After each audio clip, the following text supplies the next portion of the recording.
காக்க காக்க கனகவேல் காக்க நோக்க நோக்க நொடியில் நோக்க. அனைவருக்கும் வணக்கம்.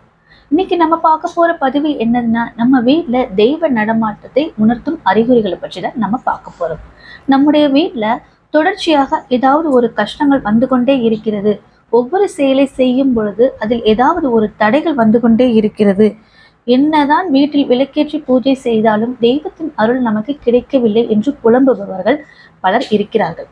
அப்படிப்பட்டவர்கள் தங்கள் வீட்டில் தெய்வ நடமாட்டம் இருக்கிறதா இல்லையா என்பதை தெரிந்து கொள்வதற்கு சில அறிகுறிகள் நாம் இந்த பதிவுல பார்க்கலாம். ஒவ்வொரு வீட்டிலும் நேர்மறை ஆற்றல்களும் இருக்கும், எதிர்மறை ஆற்றல்களும் இருக்கும். எதிர்மறை ஆற்றல்களை நீக்கி நேர்மறை ஆற்றல்களை வளர்த்து கொள்வதன் மூலமே வீட்டில் நல்ல செயல்கள் நடைபெறும். நம்மாலும் நல்ல செயல்களை செய்ய முடியும். அந்த அளவிற்கு அபரிவிதமான சக்தி கொண்டதாக தான் நேர்மறை ஆற்றல்கள் திகழ்கின்றன. இந்த நேர்மறை ஆற்றல்கள் வீட்டில் இருந்தால்தான் வீட்டில் நல்ல நிகழ்வுகள், சுப காரியங்கள் நல்ல முறையாக ஏற்படும். அப்படி ஏற்படுவதற்கு நேர்மறை ஆற்றல்கள் வீட்டில் இருக்கிறதா என்பதை முதலில் நாம் தெரிந்து கொள்ள வேண்டும். அப்படி இருக்கும் பட்சத்தில் அதை இன்னும் அதிகப்படுத்த வேண்டும். இல்லாத பட்சத்தில் வீட்டில் இருக்கக்கூடிய எதிர்மறை ஆற்றல்களை நீக்கிவிட்டு நேர்மறை ஆற்றல்களை வீட்டிற்குள் கொண்டு வர வேண்டும். அப்படி என்றால் முதலில் நாம் வீட்டில் எந்த ஆற்றல் இருக்கிறது என்பதை நாம் தெரிந்து கொள்ள வேண்டும். அப்படி நேர்மறை ஆற்றல்கள் நம்முடைய வீட்டில் இருக்கிறதா இல்லையா என்பதை நாம் தெரிந்து கொள்ளலாம். பொதுவாக எந்த ஒரு வீட்டில் துர்நாற்றம் வீசாமல் இருக்கிறதோ அந்த வீட்டில் நேர்மறை ஆற்றல்கள் அதிகம் இருக்கின்றது என்று அர்த்தம். இதை பலரும் சொல்லி கேள்விப்பட்டிருப்போம். அதனால்தான் நம்முடைய முன்னோர்கள் சாம்பிராணி தூபம் போட வேண்டும், ஊதுவத்தி காட்ட வேண்டும் என்றெல்லாம் கூறியிருக்கிறார்கள். இதே போல் நேர்மறை ஆற்றல் வீட்டில் இருக்கிறதா என்றால் அதற்கும் சில வாசனை வரும். விபூதியின் வாசனை வரும் வீட்டில் தெய்வ நடமாட்டம் அதிகமாக இருக்கும் என்று அர்த்தம். மேலும் சிலர் வீட்டில் எலுமிச்சம்பழம் வாசனை வரும், வேப்பிலையின் வாசனம் வரும், அதோடு வாசனை மிகுந்த மலர்களின் வாசனை வரும்.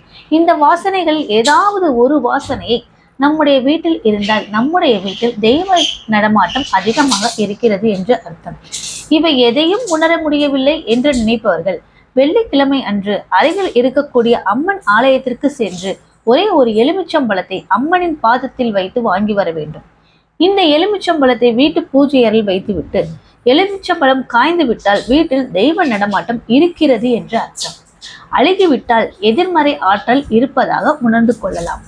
மேலும் நம்முடைய நடவடிக்கைகளிலும் இந்த தெய்வ நடமாட்டம் இருக்கக்கூடிய சமயத்தில் நேர்மறையான எண்ணங்கள் அதிக அளவில் தோன்றும். பிறருக்கு நன்மைகள் செய்ய வேண்டும் என்ற எண்ணமே மனதிற்கு ஏற்படும். இதே எதிர்மறை ஆற்றல்கள் நம்முள் இருக்கும் பட்சத்தில் நாம் மட்டுமே முன்னேற வேண்டும் என்ற சுயநலமாகவோ அல்லது பிறரை கெடுக்க வேண்டும் என்ற எண்ணமோ நம்மை அறியாமலே நம் மனதிற்கு தோன்றும். இந்த அறிகுறிகளை வைத்து நம் வீட்டில் தெய்வ நடமாட்டம் இருக்கிறதா இல்லையா என்பதை எளிதில் கண்டுபிடித்து விட முடியும். மிகவும் எளிமையான இந்த அறிகுறிகளை பயன்படுத்தி தெய்வ நடமாட்டம் நம் வீட்டில் இருக்கிறதா இல்லையா என்பதை நீங்கள் உறுதி செய்து கொள்ள முடியும். இதோட கண்டினியூட்டியா நம்ம அடுத்த வீடியோவும் பார்த்துடலாங்க. என்ன வீடியோன்றது நீங்க ஸ்கிப் பண்ணாம பாருங்க. கோவிலில் உடைக்கப்படும் தேங்காய் அழுகினால் அல்லது பூ விழுந்தால் அதற்கு என்ன பலன்? நல்லது நடக்குமா அல்லது கெட்டது நடக்குமா? அப்படி உடைக்கப்படும் தேங்காய் எப்படி இருந்தால் என்ன பயன் என்பது இந்த பதிவுல நம்ம விளக்கமா தெரிஞ்சுக்கலாங்க. பொதுவாக நாம் எல்லோரும் கோவிலுக்கு போகின்ற பொழுது முதல்ல வாங்குவது அர்ச்சனை பொருள் தான். குறிப்பாக பூ, கற்பூரம், தேங்காய், பழங்கள் தான். அதில் தேங்காயை தவிர மற்ற எல்லா பொருள்களையும் மேலிருந்து பார்த்து நல்லதா வாங்கிவிட முடியும். தேங்காயை மட்டும் அப்படி பார்த்து வாங்க முடியாது. தேங்காய் உள்ளுக்குள் எப்படி வேணுமானும் இருக்கும். நல்ல அனுபவம் வாய்ந்தவர்களாக இருந்தால் முற்றிய தேங்காயா இல்லை இளம் தேங்காயா என்று கண்டுபிடிப்பார்கள். நன்கு முற்றிய நல்ல தேங்காயாக பார்த்து வாங்குவார்கள். அதை தாண்டி கொப்பரையாக இருக்கிறதா அல்லது பூ விழுந்திருக்கிறதா என்பதை பற்றியும் கண்டுபிடிக்க தெரியாது. அப்படி பூஜைக்காக வாங்கிய தேங்காயில் பூ விழுந்தாலோ அல்லது அழுகி இருந்தாலோ அது அபசகுணம் என்று பெரியவர்கள் சொல்வதுண்டு. ஆனால் சாஸ்திரப்படி எது நல்லது எது அபசகுணம் என விளக்கமாக நாம தெரிந்து கொள்ளலாம். கடவுளுக்கு அர்ச்சனை செய்கின்ற பொழுது ஏன் தேங்காயை உடைக்கிறோம் என்று யாருக்காவது உங்களுக்கு தெரியுமா? அதையும் நாம் தெரிந்து கொள்ளலாம் இந்த பதிவுல. கோவிலில் ஏன் குறிப்பாக தேங்காய் உடைக்கிறோம் என்றால் தேங்காயில் உள்ள தலைப்பகுதியில் 3 கண்கள் இருக்கும். அது மனிதனின் மும்மலங்களாகிய ஆணவம், கண்மம் மற்றும் மாயை ஆகியவற்றை குறிக்கிறது. இதை கோவிலில் உடைப்பதன் மூலம் என்னுடைய மும்மலங்களையும் உன் முன்னே உடைத்தெறிகிறேன் என்பதுதான் தேங்காய் உடைப்பதன் பின்னால் இருக்கும் முக்கிய தாத்பரியம். அதே போல அந்த 3 கண்களும் லட்சுமி, சிவன், பிரம்மன் ஆகியோரை குறிக்கிறது. கொப்பரை தேங்காய் விழுந்தால் என்ன? இறைவனுக்காக உடைக்கும் தேங்காய் முழு கொப்பரையாக இருந்தால் அது உங்கள் வீட்டில் சுப காரியங்கள் நடக்கும். குழந்தை பேருக்காக காத்திருப்பவர்களுக்கு குழந்தை பேரு உண்டாகும். பிரிந்திருக்கும் குடும்ப உறுப்பினர்கள் அல்லது உறவினர்கள் சேருவார்கள். தேங்காயில் பூ விழுந்தால் என்ன அர்த்தம்? கடவுளுக்காக உடைக்கிற தேங்காயில் பூ விழுந்தால் ரோக நாஸ்தி ஏற்படும் என்று சொல்வார்கள். சில சாஸ்திரங்கள் பொன் பொருள் சேர்க்கையான ஸ்வர்ண லாபம் உண்டாகும் என்று சொல்வார்கள். ஆனால் சுவாமிக்கு உடைக்கும் தேங்காயில் பூ இருந்தால் நீங்கள் சந்தோஷத்தில் துள்ளி குதித்து விளையாடலாம் என்று சொல்வார்கள். அழகிய தேங்காயாக இருந்தால் என்ன செய்வது? சாமிக்காக தேங்காய் உடைக்கும் பொழுது அது அழுகி இருந்தால் உடனே மனம் மிகவும் பதட்டப்படும். ஏதோ நடக்கக்கூடாதது நடக்க போகிறது என்ற பயமும் ஏற்படும். தேங்காய் உடைக்கும் போது ஏற்படுகின்ற அழுகல் மனதில் பெரும் குழப்பத்தையே ஏற்படும். ஆனால் உண்மை என்ன தெரியுமா? தேங்காய் உடைக்கும் போது அழுகி இருந்தால் அது உங்கள் மகிழ்ச்சி அடையத்தான் செய்யும். ஏனென்றால் உங்களையும் உங்கள் குடும்பத்துக்கும் உள்ள கண் திருஷ்டி ஆகியவை நீங்கிவிடும் என்று அர்த்தம்.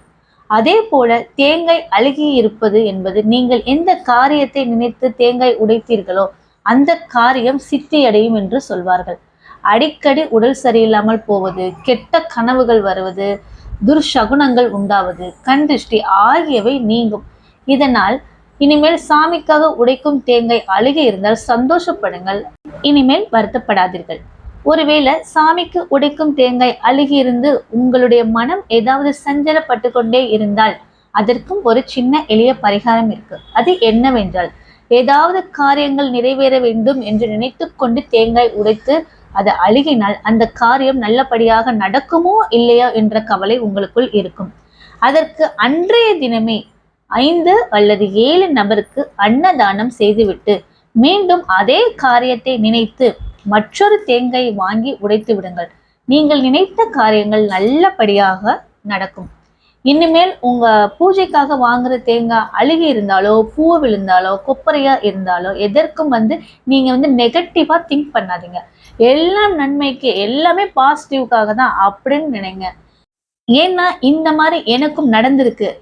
என் பையனுக்கு நாங்க பேர் வைக்கும் போது ஹோமத்துக்காக உட்காந்துட்டோம். ஹோமத்துக்காக வாங்கின தேங்காய் கொஞ்சம் ஒரு மாதிரி அழுகிதான் இருந்துச்சு. அது பின்னாடி நிறைய பேர் பேசினாங்க, என்ன இப்படி அழுகி இருக்குன்னு. எங்களுக்கும் கொஞ்சம் கஷ்டமா தான் இருந்துச்சு அந்த நேரத்துல. என்ன எனக்கும் உங்களை மாதிரி தேங்காய் விழுந்த இந்த மாதிரி அழுகி இருந்தா ஏதாவது பிரச்சனையோ அப்படின்னு நாங்கள் நினைச்சுக்கிட்டு இருந்தோம். ஆனா அங்க ஹோமத்துக்கு ஐயர் சொன்னாரு, அழுகி இருந்துச்சுன்னா உங்க மேல இருக்கிற கண் திருஷ்டி எல்லாமே விலகிருச்சு அப்படின்னு நினைச்சுக்கோங்க. இனிமேல் தேங்காய் அழுகி இருந்தாலோ, பூ விழுந்தாலோ எதை பத்தியுமே நீங்க நெகட்டிவா நீங்க நினைச்சுக்காதீங்க. எல்லாம் பாசிட்டிவா நடக்கும் அப்படின்னு நினைச்சுக்கோங்க. இதை பத்தி சில பேருக்கு தெரிஞ்சிருக்கலாம், தெரியாமல் இருக்கிறவங்களுக்கு இந்த பதிவு யூஸ் ஆகும் இல்லையா? ஓகே ஃப்ரெண்ட்ஸ், இது வரைக்கும் வீடியோ பார்த்த உங்க அனைவருக்கும் என்னோட நன்றி. வீடியோ பிடிச்சிருந்தா மறக்காம ஒரு லைக் பண்ணுங்க. நன்றி, வணக்கம், தேங்க்யூ.